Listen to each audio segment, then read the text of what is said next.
The night was unusually dark, even for a moonless evening in October. I had just moved into a creaky old Victorian house on the outskirts of town. The place had character, but there was something eerie about it that I couldn't quite put my finger on. As I settled into my new home, I felt a sense of unease, like the walls themselves held secrets. That night, a fierce storm rolled in, and thunder rattled the windows. I decided to hunker down with a book and a cup of tea, hoping it would help me relax. But then, it happened. The lights flickered and went out, plunging me into absolute darkness. I fumbled for my phone, but it was dead, and my charger was nowhere to be found. Panic set in as I realized I was trapped in the black abyss of my new home. With trembling hands, I reached for the flashlight I had prepared for emergencies like this. Its beam cut through the darkness, revealing the ornate, yet unsettling, details of my surroundings. Dusty, antique furniture loomed like shadowy figures, and the old portraits on the walls seemed to stare at me with cold, lifeless eyes. I began to make my way to the fuse box, guided by the weak glow of my flashlight. The wooden floorboards creaked beneath my feet, and the house seemed to breathe with an eerie presence. The thunder outside intensified, shaking the house as if it were angry at my intrusion. As I neared the fuse box in the basement, I couldn't shake the feeling of being watched. Every step I took felt like an eternity, and my heart pounded in my chest. I finally reached the fuse box and opened it, but something was terribly wrong. The fuses were intact, and there was no reason for the blackout.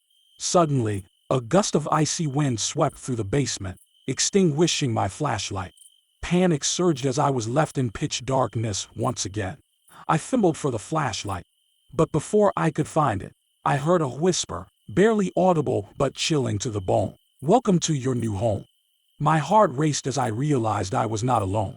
I tried to scream, but no sound came out.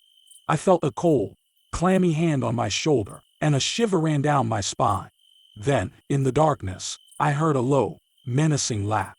The flashlight flickered back to life, and I turned it toward the source of the voice.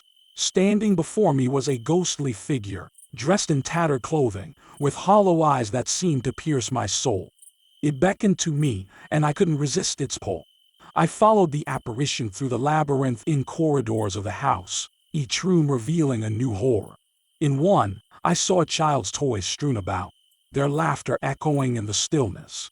In another, a blood-stained dress hung from a hook, swaying gently in the breeze.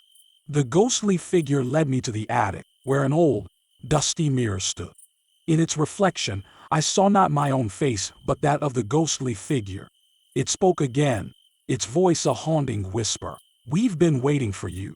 And with that, the mirror shattered, and I was pulled into a vortex of darkness. I screamed as I felt myself being torn apart, my very essence dissipating into the void.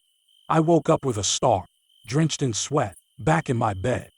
It had all been a terrible nightmare, or at least that's what I told myself. But as I lay there, I couldn't shake the feeling that something malevolent still lurked in the shadows of my new home, waiting for the next blackout to claim me. The blackout horror had only just begun, and I was trapped in a nightmare from which there was no escape.